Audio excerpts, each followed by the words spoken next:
Amigos televidentes, continuamos con Cerrando la Noche y en esta parte del programa vamos a hablar de un tema, señores, un tema interesante, un tema espinoso, un tema que a veces no tiene explicación, pero yo creo que el doctor Eric Alcántara, especialista del sueño, creo que nos va a ayudar a entender un tema tan difícil, Junior, y un tema que a todos nos ha ocurrido, a todos nos ha pasado, que hemos tenido insomnio, que no logramos conciliar el sueño, que no logramos dormir las horas necesarias, ni dormir con el rendimiento y con la plenitud que debiéramos, pero para esos temas vamos a hablar con el doctor Eric Alcántara. Don Eric, bienvenido a Cerrando la Noche. Muchas gracias por la invitación, ¿cómo están? Bien, bien. Todo en orden y esperamos mejorar. Exacto. A partir de que usted pueda de esta conversación, socializar con nosotros y Así con la es. audiencia qué es la medicina del sueño. Sé que hay muchas personas, incluyéndome, que tienen serias dificultades para dormir, pero es más la cantidad de personas que no visita un especialista que el que va. Así es. Entonces, háblanos de todo eso. Mira, la medicina del sueño es una subespecialidad que la pueden hacer los médicos que ya tengan una especialidad previa, médico internista, cardiólogos, neumólogos, neurólogos, psiquiatras y médicos generales. En mi caso, yo hice un máster internacional en medicina del sueño en el Instituto del Sueño de Madrid.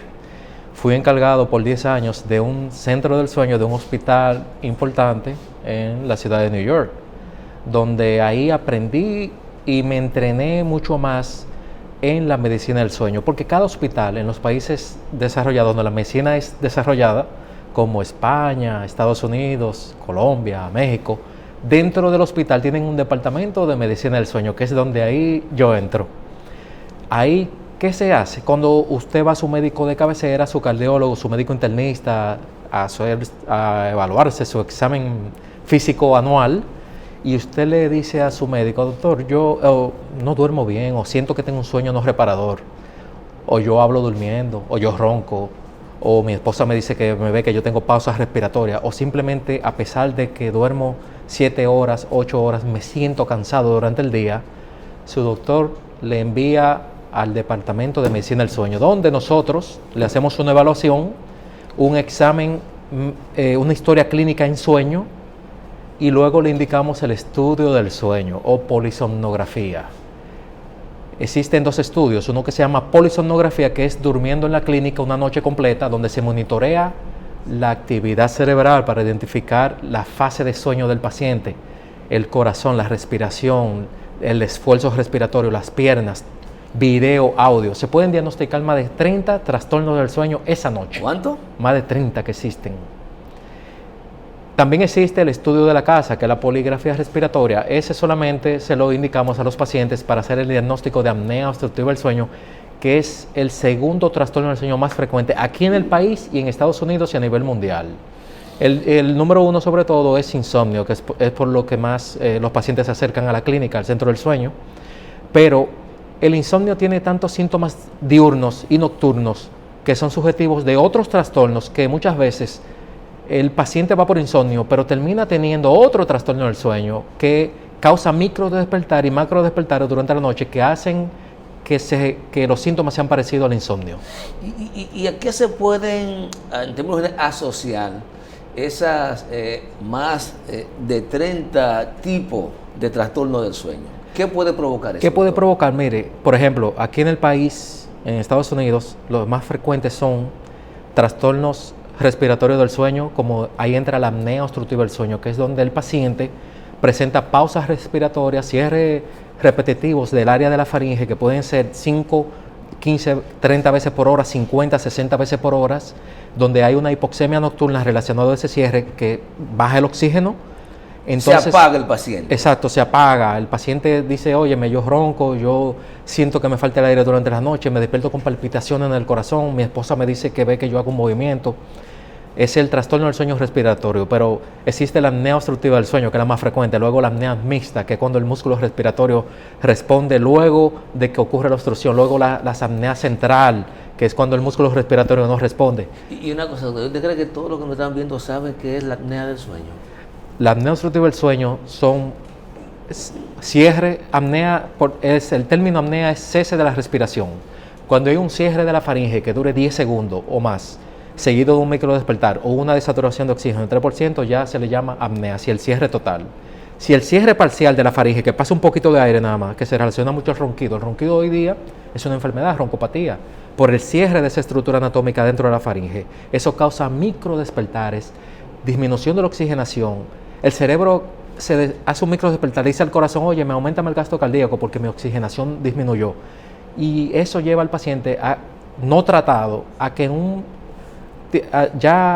antes de tiempo comienza a sufrir de presión alta, hipertensión, de problemas metabólicos, comienza a ganar peso porque no ocurre una reparación normal de las células y de los tejidos durante la noche. No puede perderlo, solo ganarlo. Solo lo gana. Lo pierde ya a veces. Estos daños que causa este trastorno es irreversible, como la hipertensión, por ejemplo, un derrame cerebral, un infarto, que se ve mucho. Nosotros de cada 10 pacientes que recibimos aquí en la clínica del sueño, de cada 10 pacientes, por lo menos 7 tienen apnea del sueño, no lo saben, muchas veces pasa desapercibido. Escúchame, Junior, ahí le iba a decir, porque si hay una obstrucción, hay un momento que el paciente cuando está durmiendo deja de respirar o dura mucho tiempo para respirar, me imagino que con el tiempo tiene que afectar el cerebro. Le afecta al cerebro, le afecta en todos los ámbitos de la salud, durante el día, en su desenvolvimiento, durante el día, cognitivo, le da sueño conduciendo, chocan, por ejemplo. Los pilotos, por ejemplo, aquí en el país actualmente, para renovar su licencia, deben de realizarse el estudio del sueño, porque si tienen apnea del sueño y no cumplen con su tratamiento, no le dan la renovación de la licencia. Y al igual que en los países avanzados, en Estados Unidos, los que conducen el tren, los que conducen los camiones, deben de realizarse todos los años el estudio del sueño. Aquí solamente hemos mencionado el trastorno respiratorio del sueño, pero otros trastornos respiratorios del sueño frecuente aquí, síndrome de movimiento periódico de piernas. Por ejemplo, el paciente patea durmiendo. Muchas veces este paciente patea para conciliar el sueño, ahí se llama síndrome de piernas inquietas. Si el paciente continúa durmiendo y sigue pateando, síndrome de movimiento periódico de piernas, y causa microdespertares y macrodespertares. Nosotros lo vemos en el estudio del sueño, donde se ven las ondas cerebrales y se ve ese microdespertar. Ahí se interrumpe la continuidad del sueño y la reparación. Solamente con ese síndrome, que es muy frecuente aquí en el país y se confunde mucho con insomnio. El paciente llega y cree que insomnio y al final tiene otro tipo de trastorno del sueño, que puede ser también parasomnias nocturnas. Las parasomnias son los movimientos anormales, que aquí incluimos, por ejemplo, las personas que hablan durmiendo, las personas que tienen sonambulismo, las personas que se levantan y comen durmiendo, sleep eating disorder. Otros tipos de trastornos que tienen que ver con el ritmo circadiano, con los pacientes que tienen un retraso de fase de sueño. Esos son los pacientes que se acuestan temprano y ya a las 3, 4 de la mañana ya están, que no tienen... Tenemos candidatos aquí. Exacto. Otros trastornos que son de avance de fase de sueño, por ejemplo. Ya sabemos que hay por lo menos 30, ¿verdad? Exacto. Trastornos del sueño. Ya está claro que el de la apnea está asociado a una parálisis momentánea de la respiración. Exacto. Pero esos otros tipos de trastornos del sueño, ¿a qué están asociados? Bueno, muevo una pierna. Mira, están asociados muchas veces a problemas de tipo central neurológicos. Muchas veces, la mayoría de las veces. Orgánico. Orgánico, exacto. Otras veces, por ejemplo, como el insomnio, que es muy frecuente, tienen causas que son precipitantes. Por ejemplo, durante la pandemia, eso fue una causa precipitante que le causó preocupación y estrés al paciente, y los pacientes comenzaron a dormir menos. No solo eso, sino también mantenerse en su casa, por ejemplo, trabajar desde la casa. Eso también trajo problemas de insomnio, ya que el paciente durante el día se pasaba el día acostado, sentado, descansaba mucho, o también cambiaba su rutina del horario del sueño. No se exponía a la luz solar, por ejemplo, no se ejercitaban, y eso causa trastorno del sueño, como insomnio, por ejemplo. Y durante la pandemia también se incrementaron los trastornos del sueño, porque muchas veces ya como el esposo se quedaba mucho en la casa y la esposa se daba cuenta, pero mira, yo veo que tú como que pateas durmiendo, o tú te sientas en la cama, o tú hablas, o tú me golpeas. Todos esos trastornos del sueño del movimiento hoy día se diagnostican y hoy día son tratables. En el país tenemos todos los tratamientos disponibles. O sea, el moverse mucho en la cama para tratar de dormir es uno de los trastornos del sueño. Exactamente, mira, si un paciente presenta varios movimientos durante la noche y el paciente al otro día siente que tuvo un sueño no reparador, un sueño superficial, ya hay que realizar el estudio del sueño para poder relacionar que este problema no pertenezca a uno de los trastornos del sueño.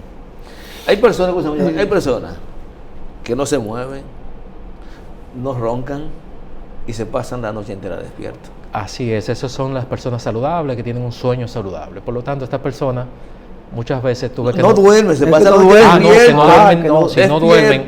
Mira, cuando una persona tiene dificultad para conciliar el sueño, el insomnio, la definición de insomnio hoy día por la clasificación internacional de los trastornos del sueño es dificultad para conciliar y mantener el sueño, y que esto me afecte, me cause trastornos durante el día que son cognitivos muchas veces y físicos muchas veces, gastrointestinales. El paciente tiene dificultad para desempeñarse en sus labores diarias, en su trabajo, se duermen en la universidad, los jóvenes se duermen en el trabajo. En este caso sí se identifica como un insomnio de conciliación o de mantenimiento. Un insomnio de conciliación es cuando un paciente se va a la cama y le toma más de 30 minutos conciliar el sueño. O un insomnio de mantenimiento, que el paciente concilia el sueño, pero presenta varios despertares durante la noche. Muchos de estos despertares, el paciente tiene mucho tiempo, se le prolonga el tiempo para él conciliar de nuevo el sueño durante la noche. Ahí, si este problema ocurre por lo menos 3 veces a la semana, ya hay que identificarlo como un insomnio agudo. Si el problema ya pasa más de 3 meses, ya es un insomnio crónico, entonces requiere tratamiento. La modalidad nueva en tratamiento de insomnio hoy día, aparte de, depende del caso del paciente, se escoge una molécula, un medicamento que funcione y que me ayude a corto plazo a que esa higiene, junto a una higiene de sueño, ese paciente me restablezca de nuevo ese sueño. Porque hay factores predisponentes que ya son familiares de insomnio, que corren los genes. Entonces, en ese caso, el paciente va a requerir un medicamento ya a largo plazo, sí, prolongado. Doctor Alcántara, usted como especialista del sueño, hemos hablado del insomnio, que diríamos que es la patología o es la situación que más agrava a la población dominicana, aunque pudiera estar relacionado a otra de las situaciones que suceden. Pero, ¿qué pasa con ese paciente que no logra dormir, no logra conciliar el sueño? Le afecta, como usted bien dice, a su cerebro, a su estómago, a todos los componentes demás del cuerpo. Entonces, va a donde un especialista que no es especialista del sueño, va a un psiquiatra, a un psicólogo, le recomienda un medicamento X para dormir. ¿Esto es prudente o debe pasar por un especialista primero para tener un mejor diagnóstico? Un mejor abordaje, exactamente, porque la medicina del sueño nosotros tratamos al paciente de forma multidisciplinaria. Cuando el paciente llega, si se identifica que el paciente tiene una causa de una ansiedad generalizada, una depresión, la depresión, la ansiedad, problemas psiquiátricos son de doble vía con el insomnio, por ejemplo, que es uno de los trastornos más frecuentes. Ya nosotros tratamos la causa base que le causa el insomnio y ya el paciente comienza a dormir bien. Por ejemplo, porque hoy día, se utiliza mucho la terapia cognitiva conductual en insomnio. ¿Qué es esto? Esto es una opción sin medicamentos. Sentarse con el paciente, conversar con el paciente para identificar la causa, para saber en qué trabaja el paciente, qué realiza durante el día, si hace ejercicio, su alimentación. Si el paciente, por ejemplo, algo tan sencillo como comer a deshoras, eso interrumpe que el paciente tenga un sueño regulado, ya que se afecta el ritmo circadiano, el ritmo de 24 horas que tenemos nosotros. Hasta comer en deshoras afecta el ritmo circadiano. No exponerse a la luz solar en la mañana, por ejemplo. No hacer ejercicio. El ejercicio es vital para uno tener un mejor sueño, ya que al final del día tu cuerpo te pide reparación y te pide descanso. Hoy día aquí hay tenemos pocos centros del sueño en el país.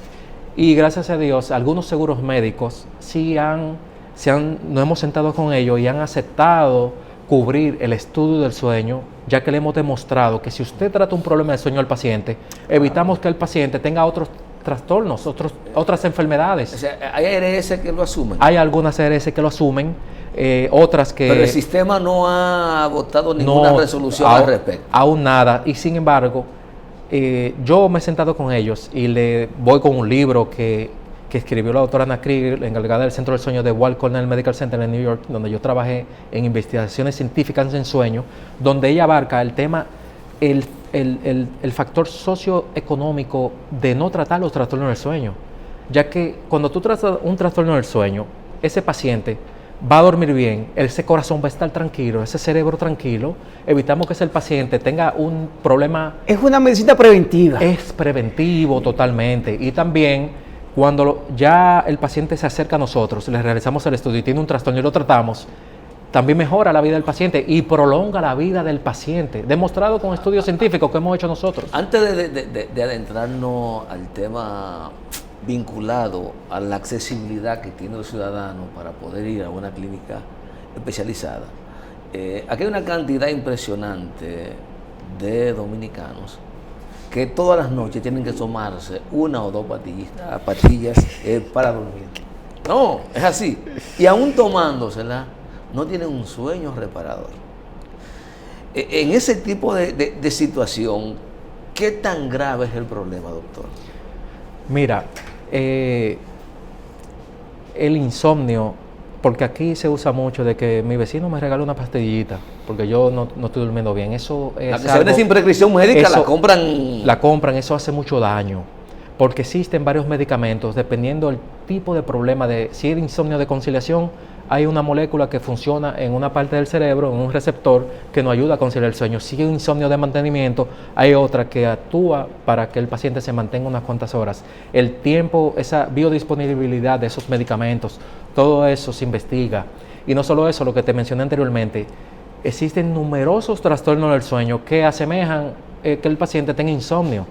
Los síntomas son subjetivos, son parecidos. Entonces el paciente cree que insomnio, al final lo que tienen es un trastorno respiratorio del sueño, el trastorno de la apnea obstructiva, que el paciente le causa muerte súbita. Nosotros hemos tenido casos aquí de pacientes con apnea del sueño severa que no se tratan y de repente le da un derrame cerebral, un infarto, y mueren simplemente de menos de 60 años, de menos de 55 años. Eso es algo que hay que evitarlo ya, porque por eso yo decidí concentrarme en el país, quedarme aquí y poder dar a conocer sobre la medicina del sueño, sobre el centro de diagnóstico, sobre el estudio de polisomnografía, porque nosotros queremos que los médicos indiquen el estudio, el paciente vuelve donde su médico con su reporte, con sus recomendaciones, y le identificamos el problema, y ese paciente, le tratamos ese problema y evita que ese paciente tenga otro tipo de problema médico que sea que necesite un medicamento a largo plazo por muchos años.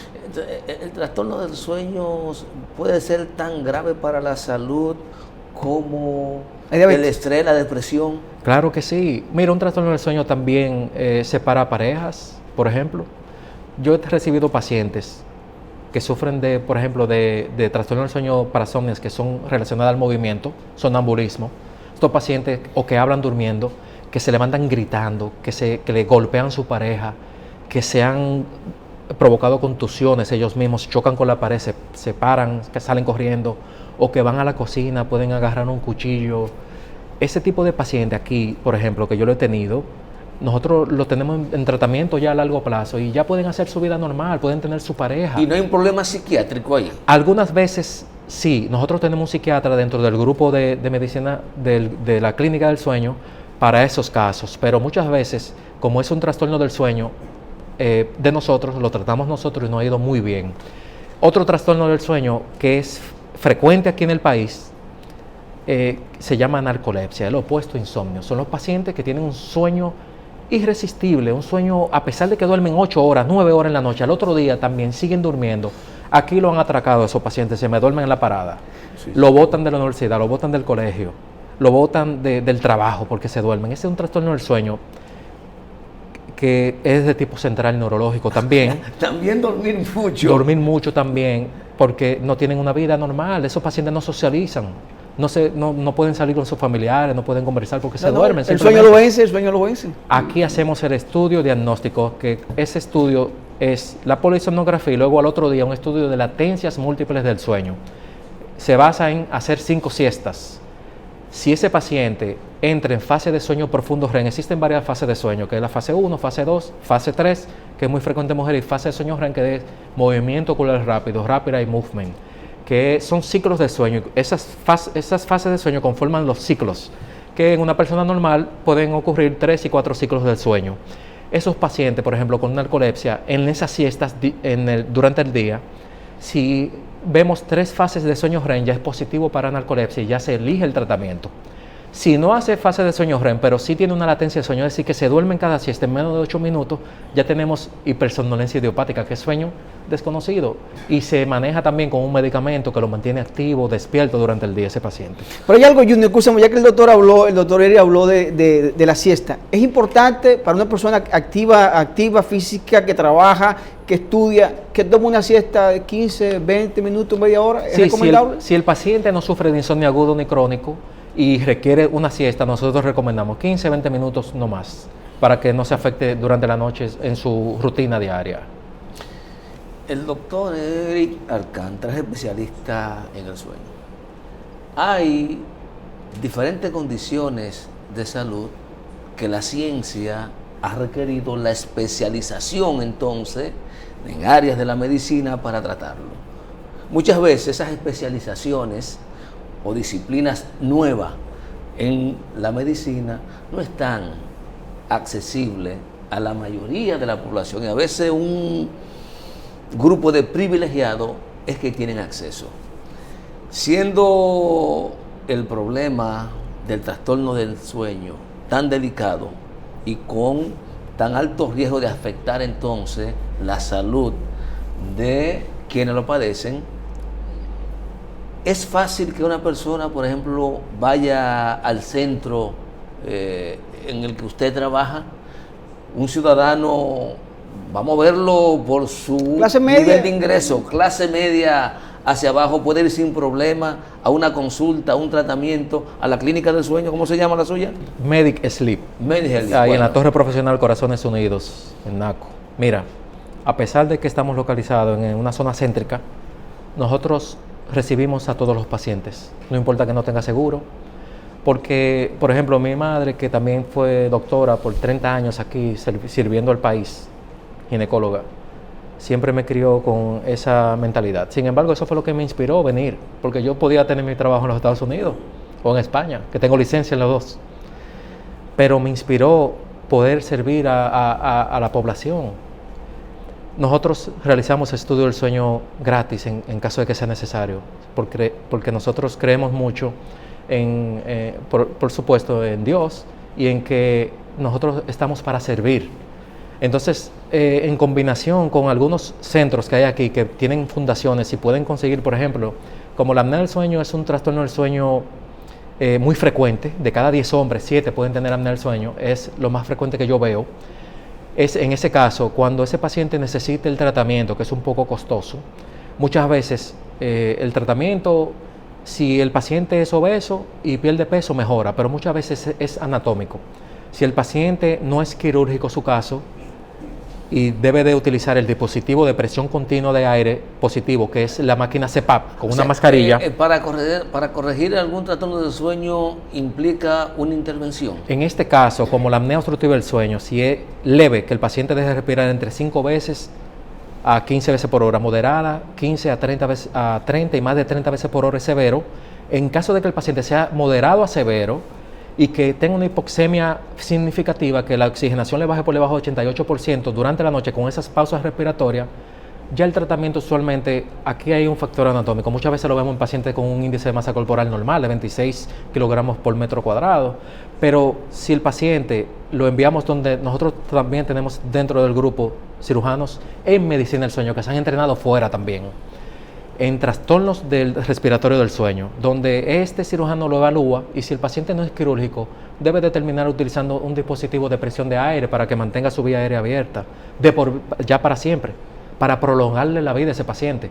Entonces ese dispositivo, aquí hay fundaciones que hemos tratado con ellos, que a veces le consiguen ese dispositivo de manera gratuita, porque es un poco costoso. Ahora, cuando el paciente se trata eso, ya el paciente tiene una vida normal, el paciente funciona normal al otro día, no se duerme, evita que ese corazón aumente el gasto cardíaco durante la noche, evita un infarto, un derrame cerebral, socializa más durante el día, ese paciente ya tiene una vida normal, puede hacer ejercicio y también disminuye su peso corporal en caso de que el paciente tenga dificultad, porque muchas veces tú ves los pacientes que tienen un índice de masa corporal elevado, hacen dietas, ejercicio y no pierden peso porque el sueño es vital. Si no es un buen sueño reparador, no va a perder peso nunca el paciente. Y porque hay un desequilibrio en el cuerpo. Hay un y eso está afectando el cerebro, exacto, y todos los órganos y los demás órganos. Todo es en combinación. El sueño, una buena alimentación, ejercicio, es la combinación perfecta para evitar otras enfermedades. Sí, como sabemos que es una especialidad a veces inalcanzable, aunque usted está trabajando a nivel de fundación y es una persona desprendida, y si algún paciente pues necesita el auxilio, pues usted hace una excepción. ¿Hay algunos medicamentos o algún tema o algún tipo de medicina natural que el paciente puede tomar para relajarse, para dormir, sin que afecte ya la parte científica, usted como médico? Porque por lo regular, nuestros padres nos enseñaron, nuestros abuelos, tómate un té y eso te ayuda a relajarte. ¿Los médicos recomiendan a veces, en algunos momentos, ese tipo de terapia? Mira, depende del caso. Aquí entonces hablamos de insomnio de nuevo. Nosotros estamos acostumbrados a que nuestros abuelos nos preparen un té. Nosotros, el problema de los tés es que a veces la concentración de lo que contiene muchas veces nos afecta otros órganos para poder excretar ese medicamento que contiene. Pero sí, existen medicamentos. Nosotros usualmente siempre vamos con algo superficial, con un medicamento. Si necesitamos una molécula para tratar ese insomnio, en combinación con una buena higiene de sueño, con un buen plan, con un buen horario de sueño, elegimos un medicamento a corto plazo. Usualmente elegimos medicamentos que sean no controlados, que sean suaves para el organismo, para que el paciente pueda dejar ese medicamento y continuar solo con una buena higiene de sueño. Pero algunos casos donde necesitamos medicamento a largo plazo, no hay otra manera que el paciente necesite mantenerse con ese medicamento. Siempre es bueno siempre dejarle saber a los pacientes que si necesita un medicamento, que no se preocupe con que se va a sentir una dependencia total a que tenga que utilizarlo para dormir. Eso no es el tema. El tema es que el paciente necesita funcionar normal al otro día.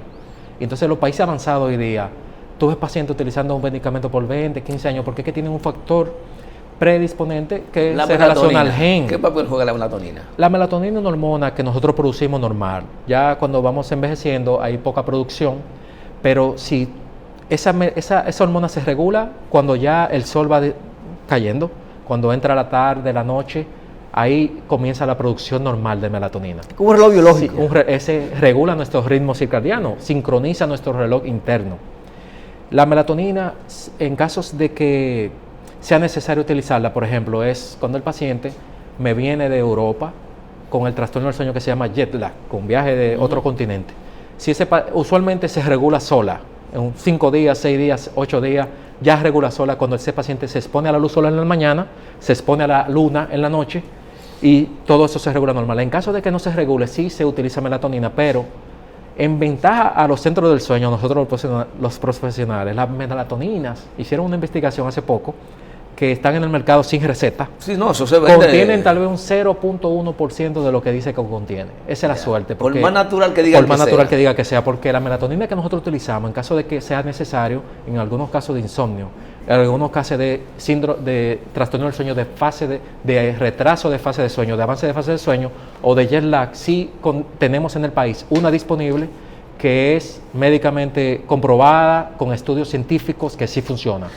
Doctor Alcántara, lamentablemente yo no, pero el hombre vino a dar una cátedra que yo sé que los amigos televidentes están felices. Una cátedra el tiempo perfecta. Concluyó.